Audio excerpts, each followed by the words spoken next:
I know it's important that these press releases are done on time, but we have some very recent, as a matter of fact, as I was walking out the door, we were getting a little bit of an update. So I just wanted to let y'all know I appreciate y'all's patience in waiting for this press release. The fire did intensify overnight on Monday due to a temporary loss of water pressure and water resources between the hours of 4 and 10 p.m. The loss of water pressure was due to the malfunction of two fireboat pumps that were providing water to the firefighters operating on the scene. Water pressure and water resources have been restored, and emergency responders continue working on suppressing the fire on tanks 80-2, 80-3, 80-5, 80-6, 80-8, 80-11. Tanks 80-9 and 80-12 were empty and have collapsed. Earlier this morning, tanks 80-14 and 80-15, both containing pyrolysis gasoline, and we refer to that as pie gas, and I will refer to that later as pie gas, are confirmed to be on fire. Emergency responders continue to work with foam and water to control and contain the fire. Additional resources, including a specialty third-party firefighting team and their equipment, have arrived on the scene. Regarding air quality, all detections recorded by CTEH were below levels that would represent health concerns. Individuals with health concerns should contact healthcare professionals. We continue to take precautions to further reduce the risk of explosion. All personnel are accounted for, and there have been no serious injuries reported as a result of this incident. From the onset of this incident, ITC officials have worked closely with first responders around the clock to contain the fire and to inform the community regarding this incident. The safety and well-being of the surrounding communities, our employees, our first responders, and the environment continue to be a top priority, and we remain committed to providing information to you as it develops. ITC is coordinating its response with representatives of the Texas Commission on Environmental Quality, the U.S. Environmental Protection Agency, the U.S. Coast Guard, Harris County, and other federal, state, and local agencies.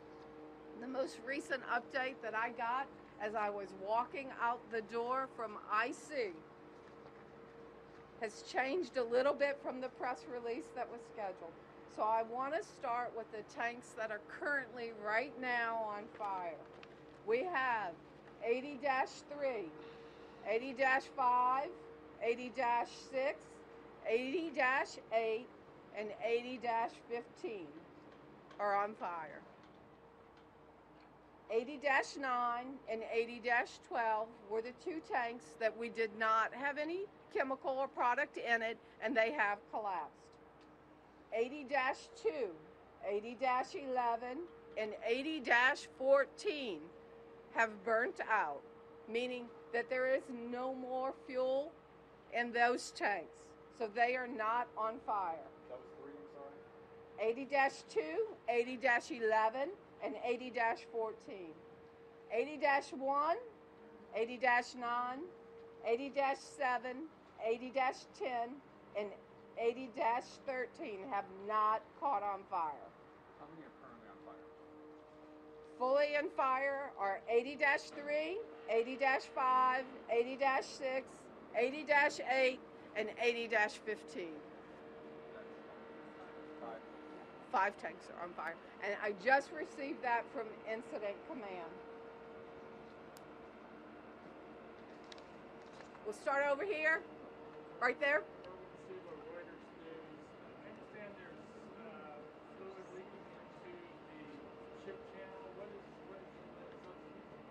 David. Yeah, so Can you repeat the question? David Wascom, the water that's going into the ship channel is basically from the firefight, all the water going into this diked area, as well as foam. We've got booms down, we've got a third-party contract there cleaning it up at this time. We have not had any reports of foam or sheen going into the outfall, which would then go into the ship channel. We're also looking at sampling. We've been sampling around the clock every hour for pH, COD, and other things, and we have TCQ working with us to help analyze those samples. Next question. Janet Shamley on CBS News. Neighbors are saying they're finding soot on their car and in their gardens. How can you assure the public that the air quality is not being compromised? We continue to monitor the air quality. We're working with CTEC. We're also working with EPA. They actually flew a plane through the plume the last couple days. They're still within safe levels, and we continue to monitor as y'all call in and give us reports. But I'm sorry, let me follow Next up. question. You didn't answer the question. The follow-up is that the agency that you're releasing these statistics from, they are hired by you. They are on your payroll. What confidence can have the public have in those The numbers? EPA and the TCQ are not on our payroll. All right, next question. Final sign of the AP. Can you talk about specifically what CTEC was specifically testing for, and then were they also testing for fine particles? All the chemicals that we have in our tank form plus VOCs, which is a volatile organic compound, as well as CO, CO2, oxygen, and all the other different elements. Would that include fine particles Next question. as well? Hi, Gabe here with NBC News. ITC has a history of environmental violations, including multiple violations of the Clean Water Act. How do you explain that? Boy. So I'll talk on that for just a moment, because right now I'll be more than glad to give you a summary on that, but right now we want to focus on the incident. We do have a history. We've been in this community for 40 plus years, and I'll be more than glad to give you any information that you need, but I'd really like to focus on the incident right now. But ma'am, respectfully, if I can just say, what do you say to people who are concerned that this is part of a pattern?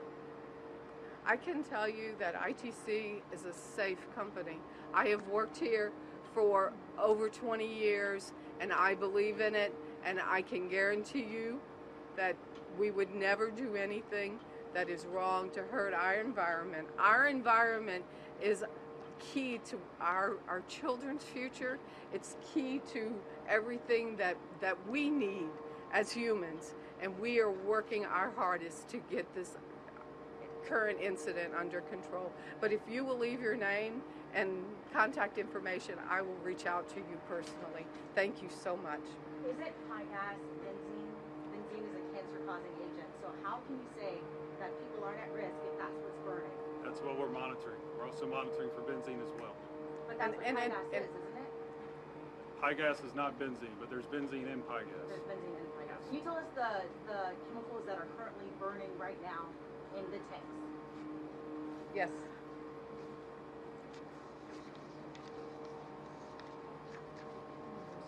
There. Updated list. They're all gasoline components. 80-3 is a gasoline blend stock.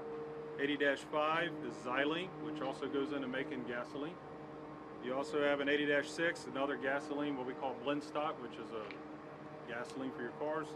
You also got naphtha, which is a key ingredient. That's the first tank that went into making gasoline. And then you have pi gas, which is the same thing. These are all gasoline components. Thank you. Next. Right here. Have mobile meters been brought in to detect gas on site to analyze the Yes. So we're analyzing all around the area, plus with the help of Houston, Harris County. They have monitors in the area for benzene as well. When you release the data that you guys get on site? Yeah, so the Harris County monitors that they have for benzene and other elements, that's a public access record, if I For the remember mobile right. meters you guys brought in, will we get that data? Yeah, let me just talk about that for just a moment.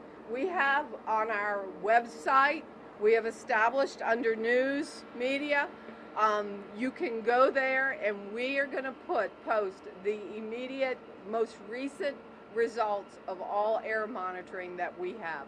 We're going to post it right there. It takes a while to print all that out. We were getting current information and things were changing all morning long. So we set this up and we will post it as soon as we have it. You can see the last one that we gave you yesterday is already posted on there.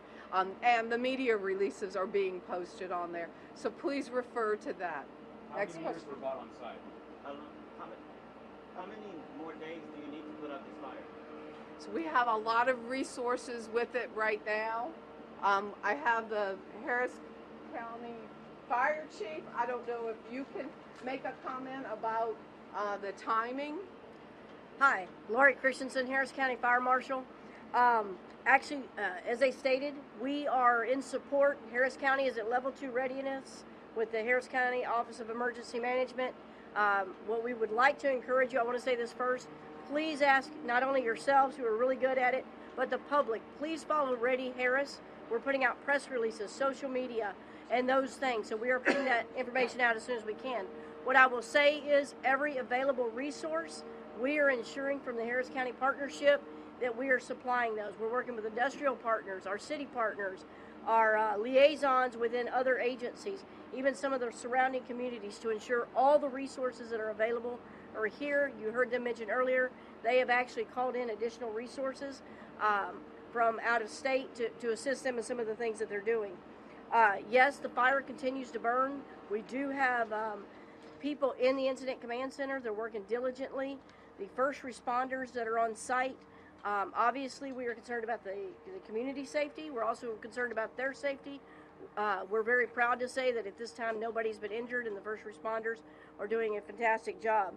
I will also say that the Harris County Office of Emergency Management is going to continue to put out as much information as we can, but we're going to rely on ITC to put out information from their company side. So when you ask how many, and I know that was your direct question, how long will this last? We talked about that fuel has burned off, and we've said from the beginning that may be what has to happen.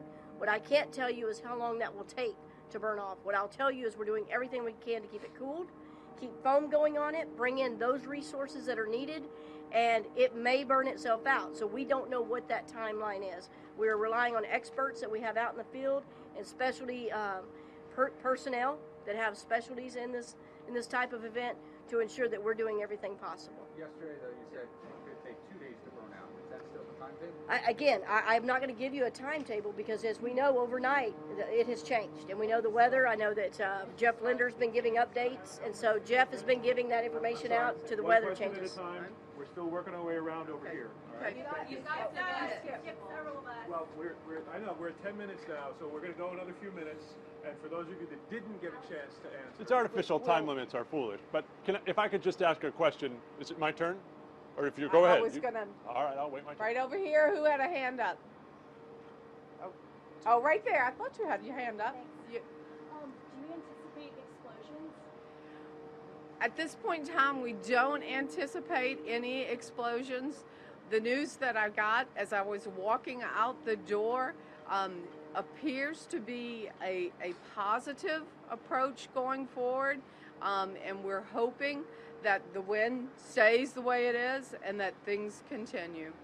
Ms. Richardson, yesterday afternoon you said you were making headway, you had progress. Then overnight this expands to 2 more tanks. There are 5 that haven't caught fire yet. With what degree of certainty can you say that those 5 will not burn before this is over? I cannot say with a degree of certainty. I can say that the conditions that they are applying to those tanks, we are doing everything humanly possible to protect them and to protect all of our communities and our people. And I can tell you that with 100% certainty. But tell me, inside the Incident Command, what do they believe is going to happen to those 5 tanks? They do not believe they are going to explode or catch on fire at this point in time. Why are they so certain of that? Because they've worked in this industry and worked with these chemicals for a very long time. And my IC is composed of many folks that have worked in all the plants out here. They're a great, great group of people. Our SEMA Channel mutual aid group has supported us in a phenomenal way. They have given us many, many resources, and we appreciate everything they have done. I believe the communities have also, the city of Deer Park, the city of LaPorte, and many other communities surrounding us have provided us resources, and we appreciate that absolutely so much. Do you want to apologize to the city of Deer Park and the people who've lived under this cloud? We did say one question at a time. We've got to move on. Oh, well, her choice if she wants to answer it. Well, and I'm just saying, this is what we said it was how it was going to work. So. Alice, Lindsay Henry here with Fox 2060. The Hi, credible Lindsay. source told me that about 9:15 p.m. last night, the fire got very close to a propane line on the property, which could obviously cause an explosion. Is this true? Did that happen? Are there propane lines on the property? And if so, what's the danger that we could face because of that? David? Yeah, so we do have LPG lines on the property, but all the LPG lines that are in that proximity have been evacuated. We did that 2 days ago. Was the fire close to that line last night though at 9:15? Yeah, I mean, it's around that dike tank farm area, so it's one of those concerns where they're keeping that piece of pipe and everything in that area cool. Is it just on the outside of it, or if you were to kind of point out where the propane We've got lines are? lines that run here, and lines that run here, and all of those have been big, what we call when we push the product away from it. And last night they were evacuated, is that correct? Those lines have been evacuated for over 24 hours. And I will answer your question if I heard it correctly. Am I going to apologize? Do you want to apologize? Do you want to talk to the people that have lived under this cloud now for going on 3 days? I think I've said it the best way that I can possibly say it. Of course, ITC is very sorry that this unfortunate event, this isn't an event we wanted or planned. Many of my employees work in the city of Deer Park. They live in Deer Park. They're out there fighting this fire the best they can. They are residents. I would guess that probably 30% live in Deer Park in LaPorte. They're concerned. Their families are concerned. So, of course, ITC would apologize to any of them. Any more questions? That's it. Thank you so much. I didn't get a question.